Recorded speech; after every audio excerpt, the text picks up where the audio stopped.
Hi friends, welcome to Foodbangtamil.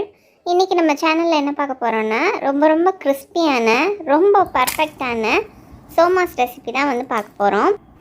இந்த ரெசிபியை எப்படி ஈஸியா ரொம்ப பர்ஃபெக்ட்டா செய்யறதுன்னு பார்க்கலாம் வாங்க. ஃபர்ஸ்ட் வந்துட்டு 1 கப் அளவுக்கு நம்ம மைதா எடுத்துக்கலாம். இந்த மைதாக்கு தேவையான அளவுக்கு நம்ம வந்து உப்பு சேர்த்துடலாம். 1 டேபிள் ஸ்பூன் அளவுக்கு ஆயில் சேர்த்துக்கலாம். ஆயில்னாலும் சரி நெய்னாலும் சரி நல்லா இந்த மாவோட மிக்ஸ் ஆகிற அளவுக்கு கலந்து விட்டுறலாம். இப்போ பாருங்கள், இந்த ஆயில் வந்து இந்த மாவில் மிக்ஸ் ஆகிடுச்சுன்னா இப்படி உருண்டை பிடிச்சோன்னு சொன்னால் உருண்டை பிடிக்க வந்துடும். அப்புறம் உதுத்து விட்டோன்னா உதிர்ந்துடும்.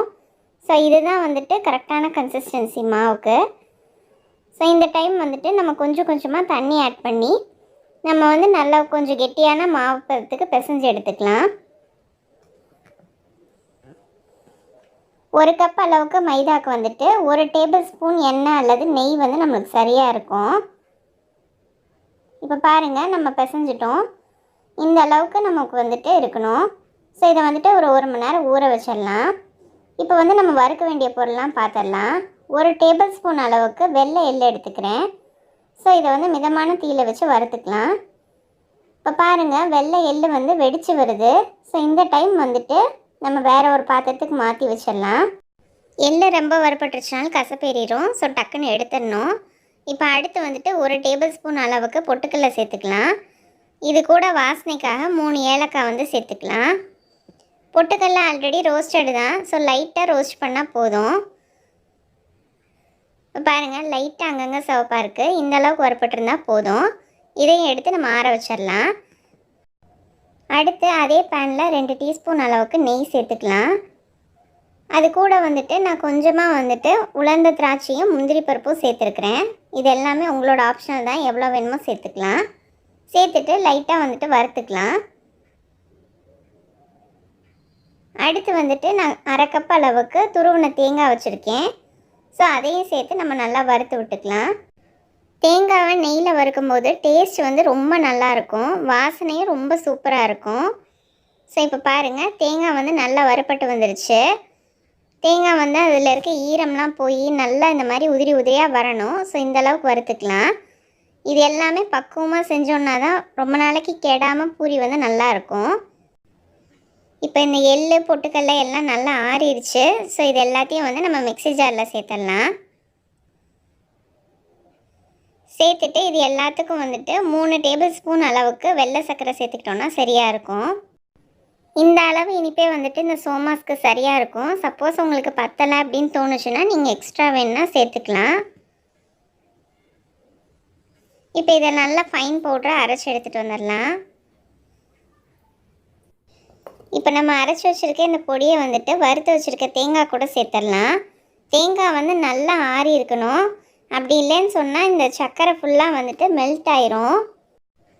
அதே மாதிரி நம்ம பொட்டுக்கடலை எல்லாம் அரைக்கும்போது நல்லா எள்ளு பொட்டுக்கடலாம் ஆறி இருக்கும்போது சர்க்கரை சேர்த்து அரைச்சா தான் சரியாக இருக்கும். சூடோடு சேர்த்துட்டோன்னு சொன்னால் மிக்ஸி ஜார்லேயே அப்படியே ஃபுல்லாக ஒட்டிக்கும். இப்போ நம்மளோட ஃபில்லிங் வந்து சூப்பராக ரெடி ஆயிடுச்சு. இப்போ உங்களுக்கு ஸ்வீட் கரெக்டானு இந்த டைம் வந்து சாப்பிட்டு பார்த்துக்கோங்க. அடுத்து வந்துட்டு நம்ம மைதா மாவு வந்துட்டு உருண்டைகளாக பிடிச்சி எடுத்துக்கலாம். எனக்கு வந்து 1 கப் மைதாவுக்கு 10 உருண்டை வந்து கிடச்சிச்சு. ஸோ இதை வந்துட்டு நம்ம மாவு போட்டு மெல்லிஸாக தேய்ச்சி எடுத்துக்கலாம். எவ்வளோ மெல்லிஸாக தேய்க்க முடியுமோ அவ்வளோ தூரம் மெல்லிஸாக தேய்ச்சிக்கலாம். கொஞ்சம் கனமாக இருந்துச்சுனாலும் சுட்ட அப்போதைக்கு வந்துட்டு மொறுன்னு இருக்கும். சூடு ஆறிடுச்சுன்னு சொன்னால் அந்த கிறிஸ்பினஸ்லாம் போய் அப்படியே துணி மாதிரி ஆயிரும். ஸோ இப்போ வந்துட்டு நம்ம ஃபில்லிங் வச்சுக்கலாம். நான் வந்து 3 டீஸ்பூன் அளவுக்கு ஃபில்லிங் வந்து வச்சுக்கிறேன். இதை வந்துட்டு இந்த ஃபில்லிங் வந்துட்டு 3 டீஸ்பூன் வச்சோன்னு சொன்னால் கரெக்டாக 10 பூரிக்கு வந்துட்டு கரெக்டாக வரும். ஸோ இப்போ கார்னர்ஸ் எல்லாத்தையும் வந்துட்டு நம்ம தண்ணி தொட்டு ஈரம் பண்ணிக்கலாம். அப்படின்னா தான் வந்து நல்லா ஒட்டும். ஸோ இப்போ அதை அப்படியே எடுத்து ஆப்போசிட் டைரெக்ஷனில் வச்சு ஒட்டிடலாம். இப்போ இந்த ஓரத்தை எல்லாத்தையும் வந்துட்டு நம்ம ஃபோர்க் வச்சு நல்லா வந்துட்டு ஷேப் கொடுத்துக்கலாம். இது இப்படி ஒட்டுறதுனால வந்துட்டு ஓரங்கள் எதுவும் பிரிஞ்சு வராது. சப்போஸ் ஓரம் பிரிஞ்சிருச்சுன்னு சொன்னால் உள்ளே இருக்க மசால் ஃபுல்லாக எண்ணெயில் விழுந்துடும். ஸோ இப்போ பாருங்கள், நம்ம எல்லாத்தையும் வந்துட்டு சீல் பண்ணி எடுத்து வச்சிட்டோம்.